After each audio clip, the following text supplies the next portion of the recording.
She recorded every racist slur they whispered about her students, then played it at the PTA meeting where their own kids were watching.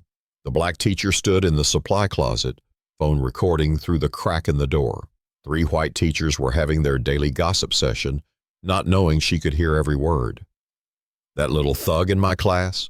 His mama's probably on crack. They all are. The apple doesn't fall far from the ghetto tree. I give them all D's anyway. Saves time. They'll end up in prison regardless. Her hands shook with rage. These women were teaching 8-year-olds. Her 8-year-olds. For 2 years, she'd watched kids come to her crying, confused why their previous teachers hated them, why they got punished for nothing, why they were always wrong, even when they were right. Now she knew.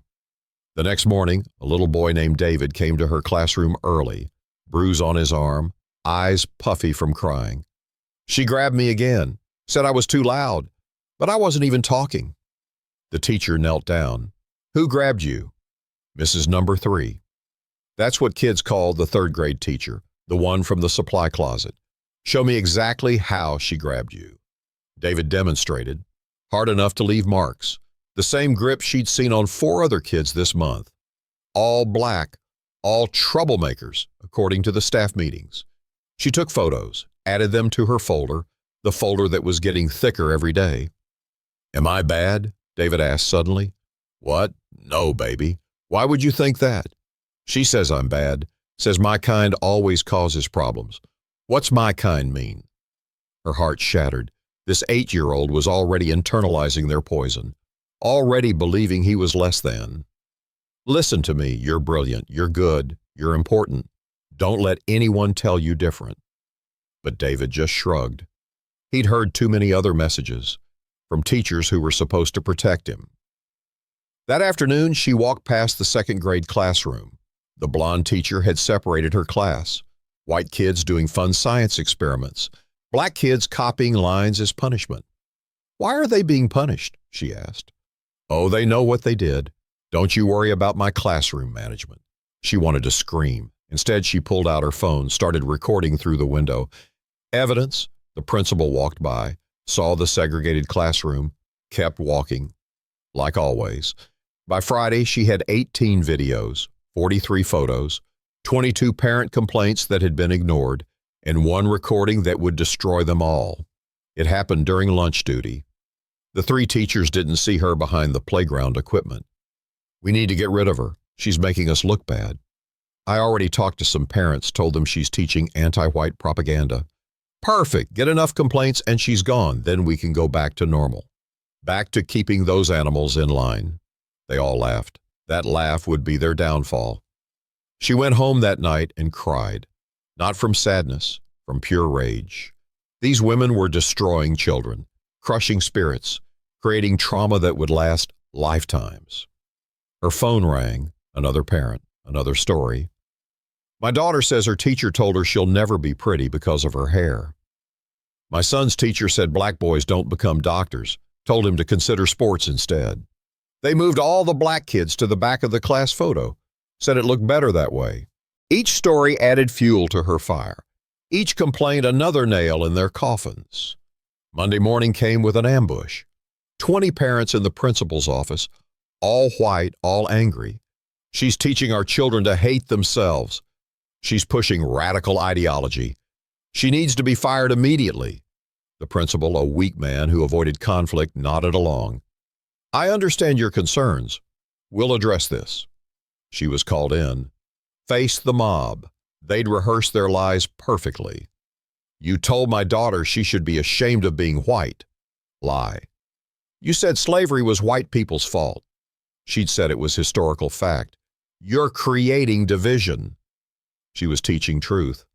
The principal held up his hand.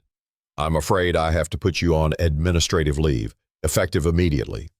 Based on lies? Based on parent concerns. Please collect your things. She looked at each parent, memorized their faces. They thought they'd won. They had no idea what was coming. That night, she sat in her dark apartment, laptop glowing. She had everything, every video, every recording, every piece of evidence that would bury them. But she needed more, needed something that would make it impossible to ignore. She called her cousin, tech guy, worked in surveillance. I need cameras, tiny ones. Oh, he's undetectable. That's illegal. So is abusing children. You in or not? Silence. Then, how many you need? 8, maybe 10. I'll be there tomorrow. While suspended, she did something insane. Broke into school at night. Security was a joke. One guard who slept through his shift. She placed cameras everywhere. The teacher's lounge, the supply closet, the principal's office, each classroom where abuse happened daily. Then she waited. Tuesday morning, the cameras went live. What they captured was worse than she imagined. The third-grade teacher dragging a black girl by her hair. "Stop crying, you little beast!" The second-grade teacher making a black boy stand facing the wall all day. No lunch, no bathroom breaks. Maybe this will teach your kind discipline. The first-grade teacher telling her class, "Some people are just born inferior. It's science. That's why we have to be patient with them." But the worst, the principal knew. He watched it happen, even participated. "These kids," he told the 3 teachers, "their parents don't care anyway. Do whatever keeps them quiet." Wednesday brought a gift. The 3 teachers were planning something special. "We need to get one of them expelled. Make an example. David, say he hit someone. His word against ours. Who'll believe him?" They called David to the office. She watched through the cameras as they surrounded him. This 8-year-old boy trembling as 3 adults towered over him. "You hit Jennifer, didn't you?" "No, I didn't." "Don't lie. We saw you." "I wasn't even near her." The principal grabbed David's shoulders, shook him. "Tell the truth." David started crying. "I didn't do nothing, I promise." "It's anything. You didn't do anything, see? Too stupid to even speak properly." They made him sign a confession, threatened to call the police if he didn't. An 8-year-old signing a false confession while sobbing. She downloaded everything, backed it up 5 times, sent copies to her lawyer. Then she made her move.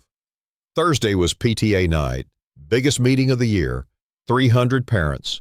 Local news always covered it. She arrived early, set up her laptop. The 3 teachers saw her and smirked. "You can't be here. You're suspended."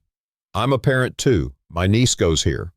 Technically true. They couldn't kick her out. The meeting started with usual business, budget, fundraising, boring stuff. Then came new business. She stood up. "I have something everyone needs to see." The principal tried to stop her. "This isn't on the agenda. Child abuse should always be on the agenda." She hit play. The room watched in horror as the 3rd-grade teacher called a student the N-word. Gasps rippled through the crowd.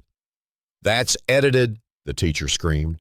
Next video, the 2nd-grade teacher separating kids by race. Parents started standing up. "What the hell is this?" Then came David's interrogation, his tiny voice begging them to believe him. The principal shaking him. The forced confession. A father jumped up. "That's my son. You told me he confessed." The principal went white.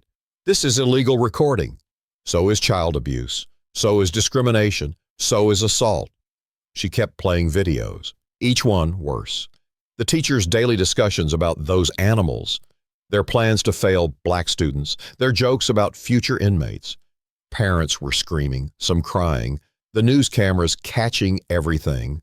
But she saved the best for last. Audio from that first day in the supply closet. "That little thug in my class? His mama's probably on crack." A woman in the audience stood up. "That's about my son? You said that about my baby?" The 3rd-grade teacher tried to run. Parents blocked her path. "You called my daughter inferior. You made my son stand in the corner for being black. You've been torturing our children." Security had to protect the 3 teachers from the mob. The principal tried to sneak out. Parents surrounded him. "You knew. You watched this happen." The news reporter pushed through the crowd, microphone out. "Can you explain these videos?" The principal pushed the camera away. Bad move, made him look guilty as hell. The police arrived within minutes. Not for the parents, for the teachers. Multiple assault charges, child endangerment, civil rights violations. The FBI got involved. This was federal territory now. The 3rd-grade teacher broke first, sobbing in handcuffs. It wasn't just us. The whole district knew. We were following unofficial policy. That confession opened floodgates. Suddenly, the superintendent was under investigation. School board members were lawyering up. 20 years of systematic racism was being exposed.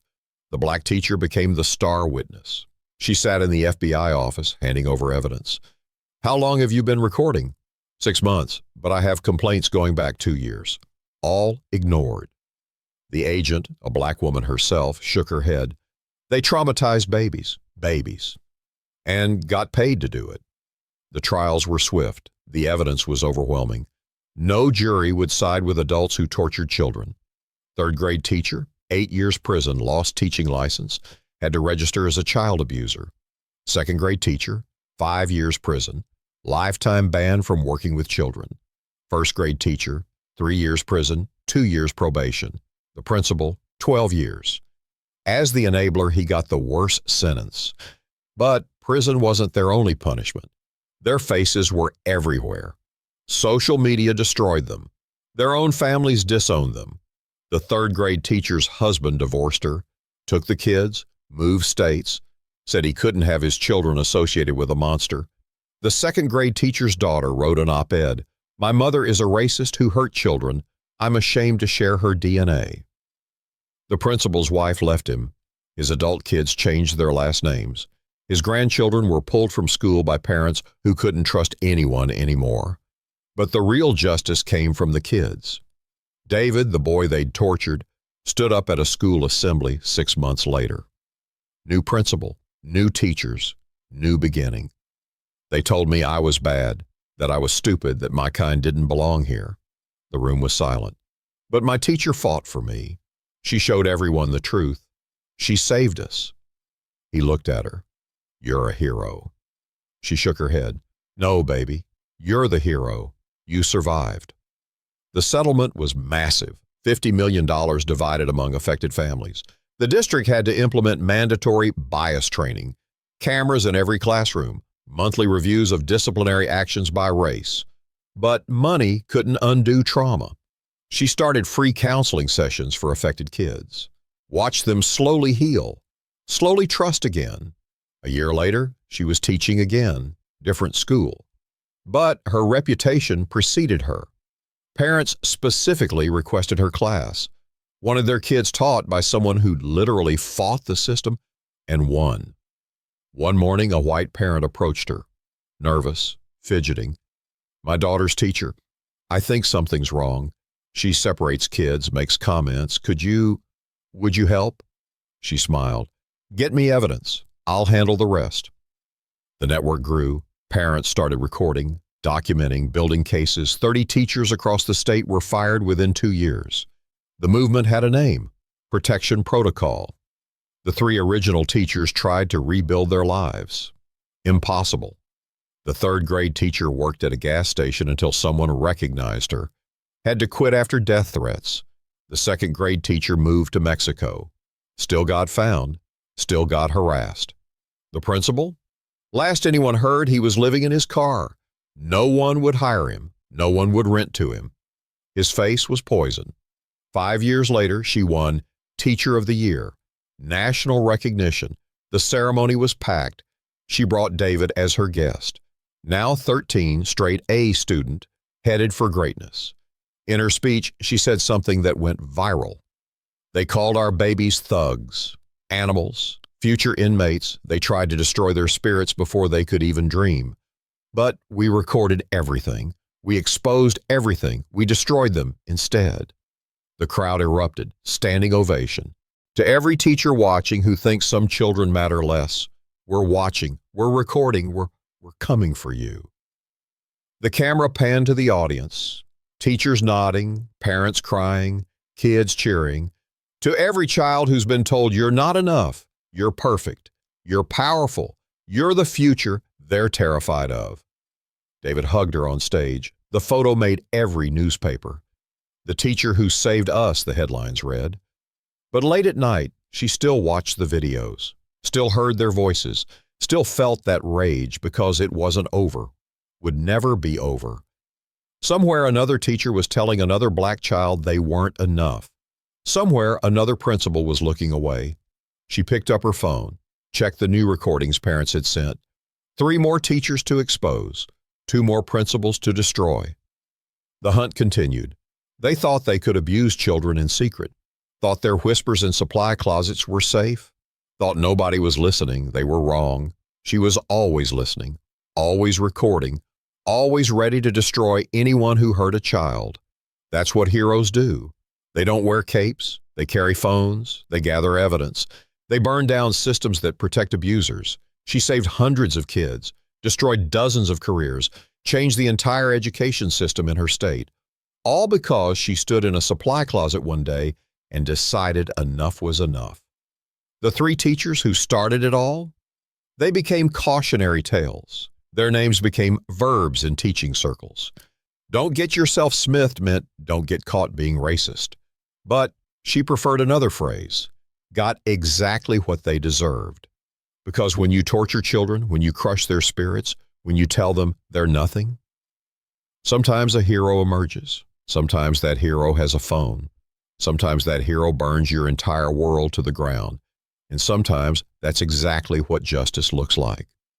What would you do if you discovered teachers were systematically abusing children based on their race? Would you risk everything to expose them?